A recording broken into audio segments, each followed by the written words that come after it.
To స్ఫూర్తి news బులెటిన్ల ముందుగా headline. కేంద్ర మంత్రి జయశంకర్ తో నారా లోకేష్ భేటీ.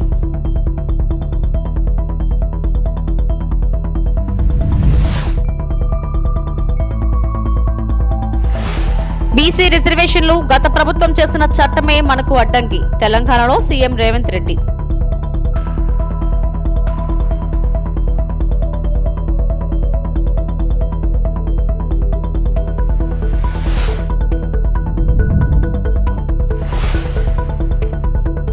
స్త్రీ శక్తిని రాష్ట్రమంతా అమలు చేస్తున్నందుకు జగన్ కడుపు మంట. మంత్రి సంధ్యారాణి.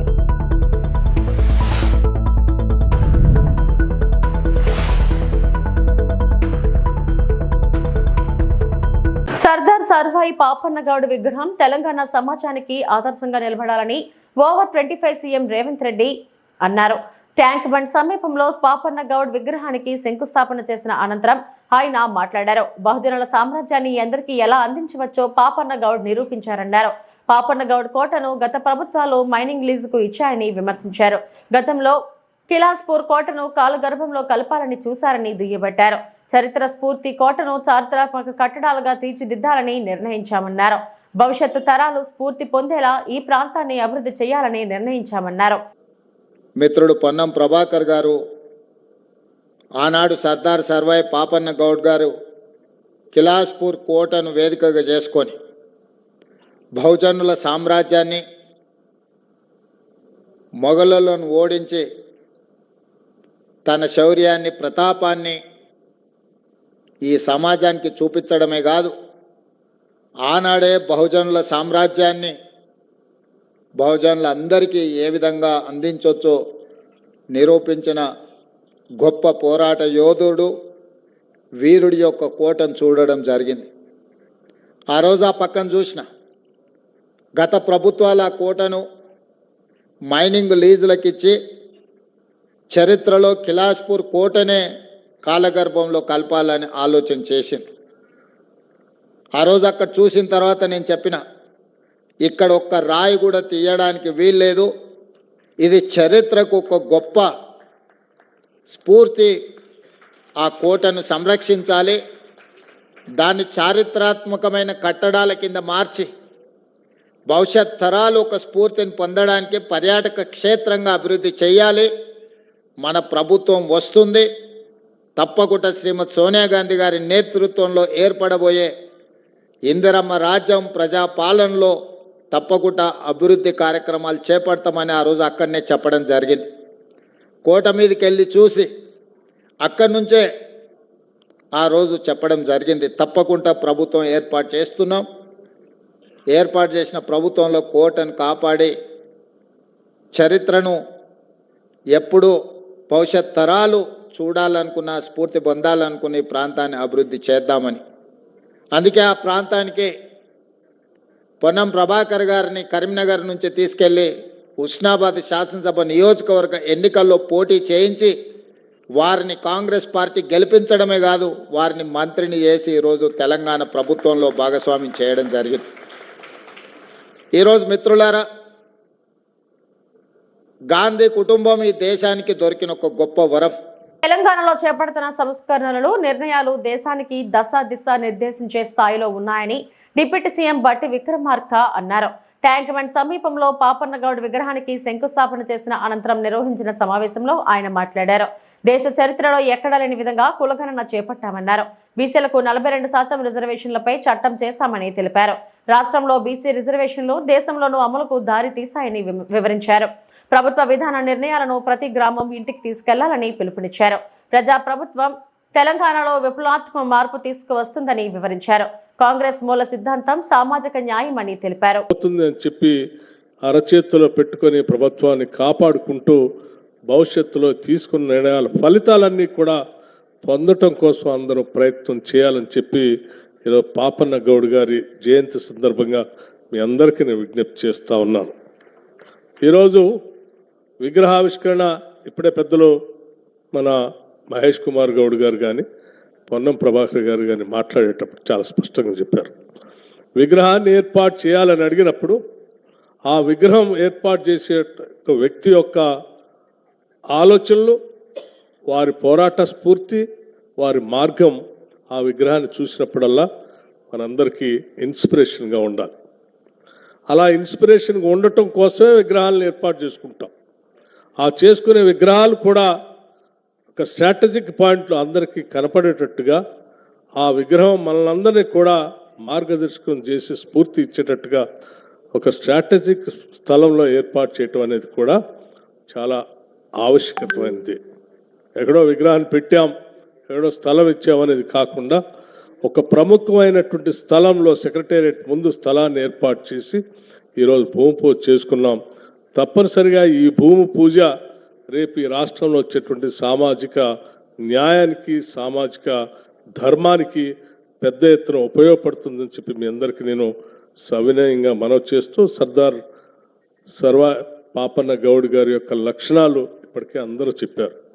ఆ రోజుల్లో ఏమీ లేని రోజులు. భారీ వర్షాల నేపథ్యంలో నిజామాబాద్లోని శ్రీరామ్ సాగర్ జలాశయం నిండుకుండలా మారింది. అధికారులు 8 గేట్లు ఎత్తి దిగువకు నీటిని విడుదల చేశారు. సాగర్ దిగువన గోదావరి ఉప్పొంగి ప్రవహిస్తుంది. ప్రాజెక్టు పూర్తిస్థాయి నీటి మట్టం 1091 అడుగులు కాగా ప్రస్తుతం 1088 అడుగులకు చేరుకుంది. ప్రాజెక్టు పూర్తి నీటి నిల్వ సామర్థ్యం 80.5 టీఎంసీలు కాగా ప్రస్తుతం 72.23 టీఎంసీలుగా నమోదైంది.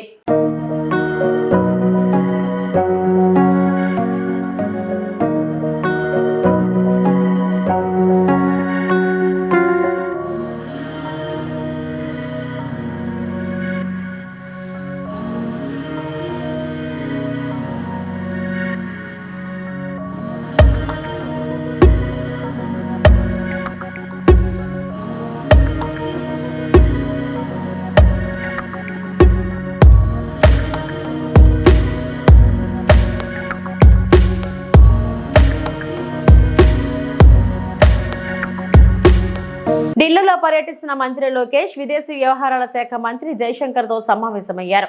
ఇటీవల జరిగిన సింగపూర్ పర్యటన, ఏపీ అభివృద్ధి కోసం అక్కడి ప్రభుత్వంతో జరిగిన చర్చల గురించి లోకేష్ జైశంకర్ కు వివరించారు. ఉద్యోగాల కోసం ఇతర దేశాలకు వెళ్లే యువతకు స్టాఫ్ స్కిల్స్ తో శిక్షణ ఇచ్చేందుకు Visakha AI center of excellence data city ఏర్పాటుకు సహకరించాలని కోరారు.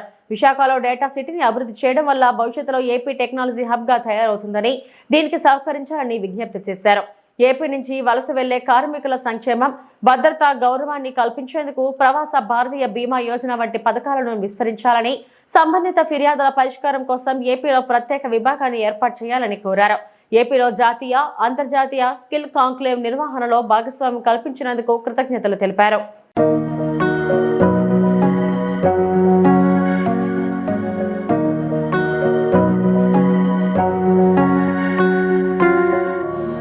విశాఖ ఉక్కు పరిశ్రమలో మరో కీలక విభాగం ప్రైవేటీకరణకు కూటమి సర్కార్ నోటిఫికేషన్ ను విడుదల చేయడంపై మాజీ మంత్రి గుడివాడ అమర్నాథ్ ఆగ్రహం వ్యక్తం చేశారు. కూటమి పాలనలో స్టీల్ ప్లాంట్ కార్మికులకు తీవ్ర అన్యాయం జరుగుతుందని అన్నారు. స్టీల్ ప్లాంట్ కార్మికులకు మద్దతుగా విశాఖలో ఆయన మీడియాతో మాట్లాడుతూ, ప్లాంట్లోని వివిధ విభాగాల నిర్వహణ కోసం ఇచ్చిన ఈఓఐలను వెంటనే రద్దు చేయాలని డిమాండ్ చేశారు. తొలగించిన కాంట్రాక్ట్ కార్మికులను తిరిగి విధుల్లోకి తీసుకోవాలని, కూటమి అధికారంలోకి వస్తే స్టీల్ ప్రైవేటీకరణ లేకుండా చూస్తామని ఇచ్చిన హామీ ఎక్కడకు పోయిందని అమర్నాథ్ ప్రశ్నించారు. స్టీల్ ప్లాంట్ ప్రభుత్వ రంగంలోనే కొనసాగేలా చూస్తామని హామీ ఇచ్చారు. స్టీల్ ప్లాంట్ విషయంలో కూటమి ప్రభుత్వం తీవ్ర అన్యాయాలకు పాల్పడుతుందని, స్టీల్ ప్లాంట్లో 32 విభాగాలను ప్రైవేట్కు ఇచ్చేందుకు నిర్ణయం చేయడం దుర్మార్గమైన చర్య అని ఆరోపించారు. అన్ని విభాగాలను ప్రైవేట్కు ఇస్తూ నిర్ణయం తీసుకోవడం దారుణమన్నారు. నిన్న స్టీల్ ప్లాంట్ మొత్తం మీద దాదాపు 45 నుంచి 50 డిపార్ట్మెంట్లు ఉంటే దాదాపు 32 డిపార్ట్మెంట్లని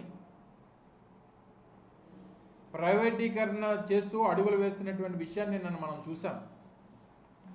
దానికి సంబంధించినటువంటి వివిధ విభాగాలకు సంబంధించినటువంటి ఎక్స్ప్రెషన్ ఆఫ్ ఇంట్రెస్ట్లు ఇవన్నీ కూడా ఈ 32 డిపార్ట్మెంట్లకు సంబంధించినటువంటి ఎక్స్ప్రెషన్ ఆఫ్ ఇంట్రెస్ట్కి ఇచ్చినటువంటి ఏవైతే ఈ నోటీసులు, ప్రతి డిపార్ట్మెంట్కి సంబంధించినటువంటి నోటీసు 16/8/2025 అంటే నిన్న కాక మొన్న రాత్రి ఇష్యూ చేస్తూ ఇచ్చినటువంటి నోటీసులు ఇవి. పూర్తిగా అన్ని విభాగాల్ని అనుకుంటా 2021 జనవరిలో ఏ రోజైతే ఆ రోజు కేంద్ర ప్రభుత్వం తీసుకున్నటువంటి డిజిన్వెస్ట్మెంట్ ప్రైవేటీకరణ నిర్ణయం ఏదైతే ఉందో ఆ రోజు నుంచి ఆ రోజు మేము అధికారంలో ఉన్నప్పుడు పూర్తిగా వ్యతిరేకిస్తూ జగన్మోహన్ రెడ్డి గారి నాయకత్వంలో ఎట్టి పరిస్థితుల్లో ప్రైవేటీకరణ చేయడానికి వీల్లేదు అని చెప్పి ఆ రోజు కేంద్ర ప్రభుత్వాన్ని నేరుగా ప్రధానమంత్రి గారు విశాఖపట్నం వస్తే విశాఖపట్నంలో ప్రధానమంత్రి గారు మాట్లాడినటువంటి వేదిక మీద ప్రజలను ఉద్దేశిస్తూ ఆ రోజు ముఖ్యమంత్రిగా ఉన్నటువంటి జగన్మోహన్ రెడ్డి గారు చెప్పినటువంటి మాటలు, ముఖ్యంగా పోరాట కమిటీ ఏదైతే ఉందో పోరాట కమిటీ తీసుకున్నటువంటి ఏ నిర్ణయాన్నైనా, పోరాట కమిటీ ఏ పోరాటం చేస్తామన్నా సరే ఆ రోజు ప్రభుత్వంలో ఉన్నటువంటి జగన్మోహన్ రెడ్డి గారు వైఎస్ఆర్ కాంగ్రెస్ పార్టీ ప్రతి పోరాటానికి మద్దతిస్తూ ప్రతి పోరాటంలో పార్టిసిపేట్ చేస్తూ లా అండ్ ఆర్డర్ పరంగా ఏ రకమైనటువంటి ఇబ్బంది రాకుండా వారికి సహకరిస్తూ దాదాపు మేము అధికారంలో ఉన్నటువంటి 2024 జూన్ వరకు అధికారంలో ఉన్నటువంటి ప్రతి సందర్భంలో కూడా వారికి సహకరిస్తూ వారి టెంట్ వేస్తే ఆ టెంట్లో పార్టిసిపేట్ చేసినటువంటి కార్మికులు సహకరిస్తూ వాళ్ళకి పోరాటాలకు సహకరిస్తూ ప్రైవేటీకరణ అనేటువంటిది జరగకుండా చూసుకునేటువంటి బాధ్యత ఆ రోజు మా ప్రభుత్వం తీసుకుంటే 2024లో జరిగినటువంటి ఎన్నికల్లో కూడా ప్రజలను ఉద్దేశిస్తూ ఎన్నికల ప్రచార సభలో జగన్మోహన్ రెడ్డి గారు చాలా క్లియర్గా చెప్పారు, ఎట్టి పరిస్థితుల్లో మీరు కూటమి ప్రభుత్వానికి ఓటు వేయకండి, మీరు కూటమికి ఓటేస్తే ప్రైవేటీకరణకు ఓటేసినట్టే అనేటువంటి విషయాన్ని కూడా ఆ రోజు ముఖ్యమంత్రిగా ఉన్నటువంటి జగన్మోహన్ రెడ్డి గారు చెప్పడం జరిగింది. శ్రీకాకుళం జిల్లా పలాస నియోజకవర్గంలో ఆదివారం ఎడతెరిపి లేకుండా భారీ వర్షం కురిసింది. మాందస మండలం దున్నూరులో ఉధృతంగా వరద ప్రవహించడంతో 4 పడవలు సముద్రంలోకి కొట్టుకుపోయాయి.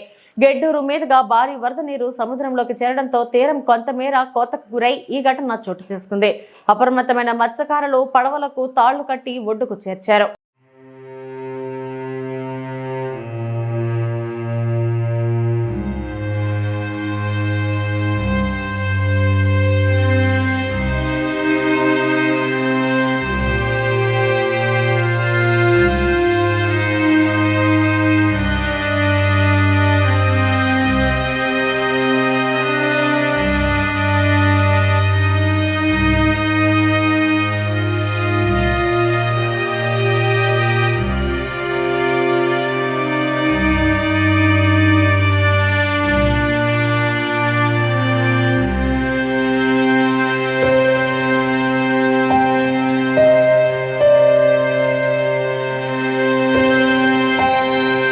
బంగాళాఖాతంలో ఏర్పడిన అల్పపీడనం ప్రభావంతో విజయనగరం, పార్వతీపురం, మన్యం జిల్లాలో భారీ వర్షాలు కురుస్తున్నాయి.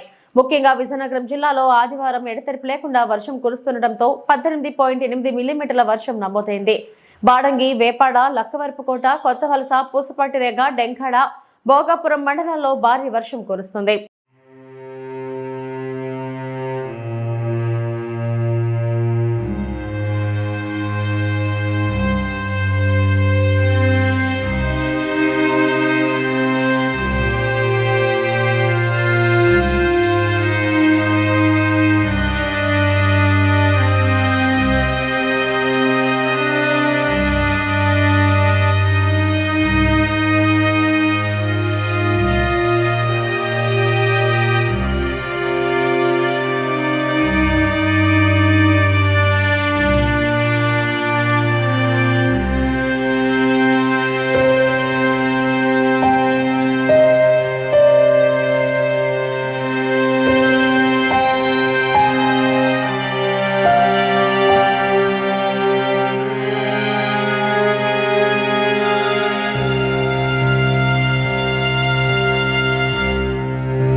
ఉచిత బస్సు ప్రయాణంపై వైకాపా విమర్శలు చేయడం అర్ధరహితమని మంత్రి సంధ్యారాణి అన్నారు.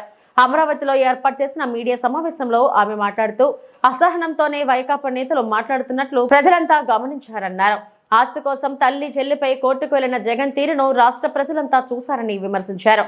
తల్లి చెల్లిపై కోర్టుకు వెళ్లిన వ్యక్తి కూడా మనపై మాట్లాడతారా? సీఎంగా పనిచేసిన వ్యక్తి జాతీయ జెండా కూడా ఎగరవేయలేని స్థితిలో ఉన్నారా? భరతమాత అంటే జగన్ కు గౌరవం లేదు. జిల్లాకే పరిమితం చేద్దామనుకున్న స్త్రీశక్తిని రాష్ట్రమంతటా అమలు చేస్తున్నందుకు జగన్ కు కడుపు మంటగా ఉంది. స్త్రీశక్తి, తల్లికి వందనం పథకాల ద్వారా మహిళలంతా పండుగ చేసుకుంటుంటే జగన్ మాత్రం కడుపు మంటలతో రగిలిపోతున్నారు. బాలికల నుంచి వృద్ధుల వరకు ఏ మహిళకు స్త్రీశక్తి అందటం లేదో జగన్ సమాధానం చెప్పాలి. ప్రజల మీద అక్కసు ఇలానే కొనసాగితే ఉన్న 11 కూడా ఈసారి మిగలవు. మాజీ మంత్రి రోజా నోరు అదుపులో పెట్టుకొని మాట్లాడితే మంచిది. మహిళల అభ్యున్నతి కోసం పాటుపడుతున్న చంద్రబాబును విమర్శించే హక్కు ఎవరికీ లేదని సంధ్యారాణి అన్నారు. గౌరవాన్ని కూడా పక్కకు తోసేసి ఈరోజు ఒక భరతమాత అంటే నీకు గౌరవం లేదు, కన్న తల్లంటే గౌరవం లేదు, ఒక చిన్నాన్నంటే గౌరవం లేదు, తండ్రి చనిపోతే ఆ శవం పక్కన నిలబడి రాజకీయం చేసినటువంటి తండ్రి దగ్గర గౌరవం లేదు, ఎవరన్నా గౌరవం లేదు. అసలు ఏం బ్రతుకో నాకు అర్థం అవడం లేదు ఆ మనిషి బ్రతుకో. ఈరోజు ఎంత దారుణంగా మాట్లాడుతున్నారు మీడియా ముందుకు వచ్చి అంటే, ఒకదాని నుంచి ఇంకొకటి లింకులు లేకుండా మాట్లాడుతున్నారు. ఇక్కడ మాట్లాడతారు, ఇంకో దగ్గరికి వెళ్ళిపోతున్నారు మాట్లాడట్లో. అంటే చాలా దారుణంగా అసలు ఎంత కుట్ర చేస్తున్నారంటే, ఈ స్త్రీ శక్తి పథకాన్ని రావడం వల్ల మహిళలంతా ఆనందంగా ఉన్నారు. వీళ్ళ కడుపు మంట చాలా ఎక్కువగా ఉంది. పార్టీకి మంచి పేరు వస్తుంది, చంద్రబాబు నాయుడు గారికి మంచి పేరు వస్తుంది. స్త్రీ కుటుంబానికి, స్త్రీ గౌరవానికి, స్త్రీకి మర్యాదకి విలువిస్తున్నాం కాబట్టి మా పార్టీకి మర్యాద గౌరవం పెరుగుతుంది అని మనసులో ఆందోళన చెంది ఉనికి పూర్తిగా కోల్పోతున్నామే అనే భావనతో ఈరోజు మాట్లాడుతున్న మాటలు చూస్తే, ఇంతకు పూర్వం చేసిన మహిళా మంత్రులు చేసిన వాళ్ళు కూడా అసలు ఆవిడ పేరెత్తాలంటే నిజంగా నాకు ఎంత రోతగా ఉంటుందంటే, జబర్దస్త్లో జోకులు మానేసి కామెడీ మానేసి ఇప్పుడు బయట మొదలుపెట్టింది కామెడీ. ఇవిడి ఎంత దారుణంగా మాట్లాడుతానో నోరు అదుపులో పెట్టుకొని మాట్లాడితే గౌరవంగా ఉంటుంది ఆవిడకి. ఏం మాట్లాడుతుందో అర్థం కాకుండా మాట్లాడుతున్నారు వీళ్ళు. పెద్దపల్లి జిల్లా సుల్తానాబాద్లోని ఒక స్వీట్ షాప్ వద్ద ఒక కుటుంబం కారు కీస్ ను లోపల వదిలేయడం వల్ల కారులోనే ఒక చిన్నారి చిక్కుకుపోయింది.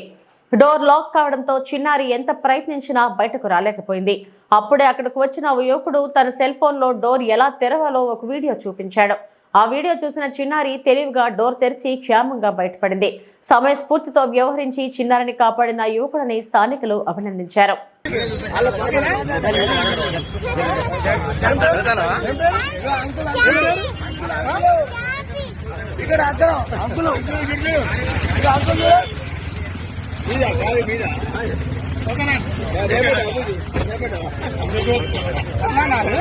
ఎక్కడ మీది?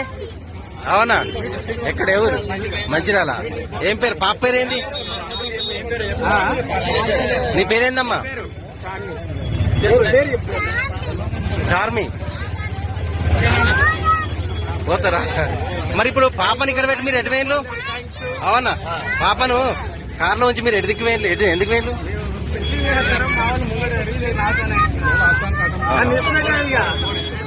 అంటే స్వీట్ హౌస్ లోకి వెళ్ళా?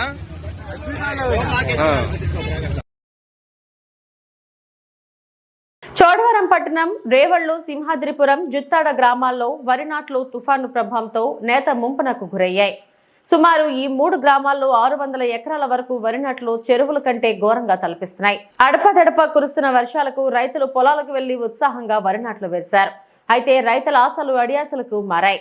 నాట్లు వేసిన కొద్ది రోజులకే తుఫాను ప్రభావంతో చెరువులను తలపిస్తున్న పొలాలను చూసి రైతులు కన్నీటి పర్యంతమవుతున్నారు. వేసిన వరి నాట్లు నీట ముంపునకు గురవడంతో ఎందుకు పనికిరాదని రైతులు లబోదిబోమంటున్నారు.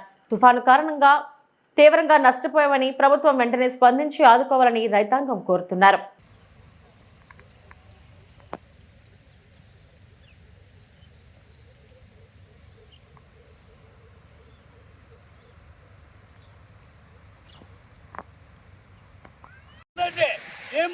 ఏం చూడలేదు. ఏడిది ఘోరం, అన్ని పొలాలన్నీ ముంచినాయి. ఏడి ఘోరం బాగుందా? ఇదే ఇది కొత్తగా మీ ప్రభుత్వానికి.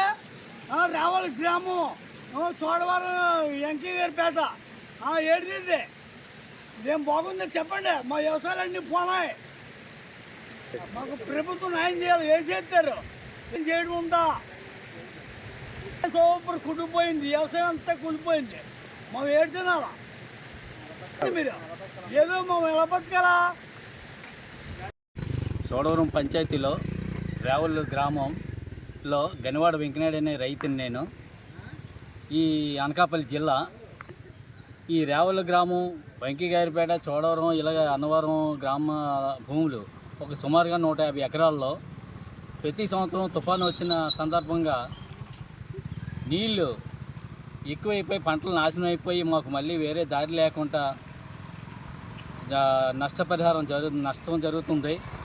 ఈ పరిహార నిమిత్తము ప్రభుత్వం ఆలోచించవలసిందిగా నేను విజ్ఞప్తి చేసుకుంటున్నాను.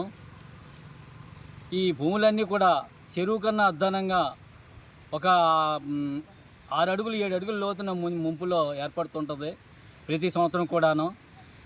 ఈ పల్లె గ్రామాలు, మా రావుల గ్రామం మరీ ఘోరంగా పంటలు నోచుకోలేదు. ఈ తుఫాను పరిస్థితి కారణంగాను మా దిక్కు ఎవరో చూసే నాదులే లేరు. బుచ్చేపేట మండలం నియోజకవర్గం చోడవరం, విజయరామరాజుపేట, కాజువేపై రాకపోకలు అంతరాయం. ఏపీ రాష్ట్ర వ్యాప్తంగా అల్పపీడనం ప్రభావంతో ఉరుములు, మెరుపులతో విస్తారంగా భారీ వర్షాలు కురుస్తున్నాయి. అనకాపల్లి జిల్లా చోడవరం వడ్డాది వెళ్లే మార్గంలో తాత్కాలిక కాజువేపై నుండి వరద నీరు పారడంతో వాహనాలకు అంతరాయం జరిగింది. అనకాపల్లి, వైజాగ్ నుండి నర్సీపట్నం, పాడేరు వెళ్లే వాహనాలకు ఈ రహదారి మార్గంలో వాహనాలు నిలిపివేస్తున్నట్లు అధికారులు తెలిపారు.